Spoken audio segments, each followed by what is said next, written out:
वर्षों से कार्यरत संविदा कर्मियों की सेवा नियमित करने और आउटसोर्सिंग कर्मियों को समान काम समान वेतन देने की मांग को लेकर महासंघ के आह्वान पर गुरुवार से शुरू हुई अनिश्चितकालीन हड़ताल दूसरे दिन भी जारी रही। हड़ताल का व्यापक असर नगर निगम सहित जिले के सभी नगर निकायों में देखने को मिला।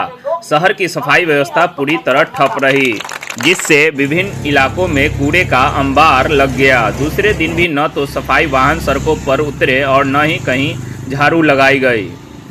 शुक्रवार सुबह सफाई कर्मियों ने जुलूस निकालकर राज्य सरकार के खिलाफ जोरदार प्रदर्शन किया और नगर निगम परिसर में धरना दिया। प्रदर्शन के दौरान बड़ी संख्या में कर्मियों ने अपनी मांगों के समर्थन में नारेबाजी की। धरना स्थल पर पहुंचे विधान परिषद सदस्य वंशीधर ब्रिजवासी ने आंदोलन कर रहे कर्मियों का समर्थन करते हुए कहा कि जो कर्मचारी अपनी जान जोखिम में डालकर नालों और गटरों की सफाई करते हैं, उन्हें उनका अधिकार अवश्य मिलना चाहिए। उन्होंने सरकार से संविदा और आउटसोर्सिंग कर्मियों की मांग पर गंभीरता से विचार कर जल्द समाधान निकालने की अपील की।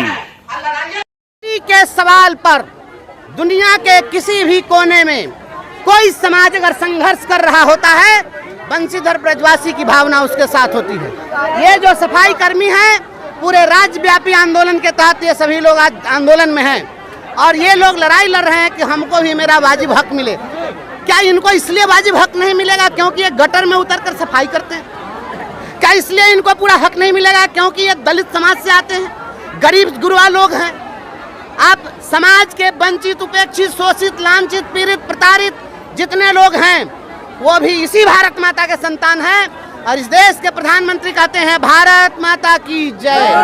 भारत माता की जय कहते हैं तो भारत माता के असली बेटा अपन संतान खाली नेता और अफसर है कि इसी भारत माता का संतान ये सफाई कर्मचारी भी है। और जब भारत माता का ही सब संतान है तो ये जो है अपना 400 रुपया पर गुजारा कर रहा है, आउटसोर्सिंग से आ रहा है और जो IAS IPS और राजनेता हैं पूरा गुलछर्रा उड़ा रहे हैं। ये सफाई कर्मचारी भी उतने ही हकदार हैं। AC में बैठ के कलम चलाने वाले से ज़्यादा मेहनती ये लोग हैं। इनके मेहनत का सम्मान होना चाहिए। जिस देश के अंदर श्रम का सम्मान नहीं हो, मजदूरों का सम्मान नहीं हो, वह देश कभी विकसित नहीं हो सकता है। जिसको 400 रुपया पर आप सफाई कर्मी से काम ले रहे हैं, मैं चुनौती देता हूं, इस राज्य का कोई अफसर कोई नौकरशाह अगर नाला में इनके साथ एक दिन उतर जाए, उसको 400 रुपया देते, हम 4 लाख रुपया देंगे एक बार गटर में उतर करके। और आप अगर सफाई नहीं कर सकते हैं, इस देश की बड़ी विडम्बना है। जो गंदगी लगाता है वो बाबू साहब, आज जो सफाई करता है वो आप मेहतर कहिएगा उसको आप नीचा दिखाइएगा। आप बरकार का नेता लोग तनका सा संतरा के छिलका अपने से छिड़क देना है, आज झाड़ू लेकर फोटो खिंचाना है। आप फोटो खिंचा के फ्रंट पेज पर आएंगे, इसका फोटो कौन खींचेगा? ये मजदूर को गरीब गुरबा के कौन दिखाएगा? एकदम ये मजदूर लोग डटे रहे, हम इनके साथ हैं। जैसी रणनीति लोग बनाएंगे हम इनके साथ मजबूती के साथ डटे रहेंगे।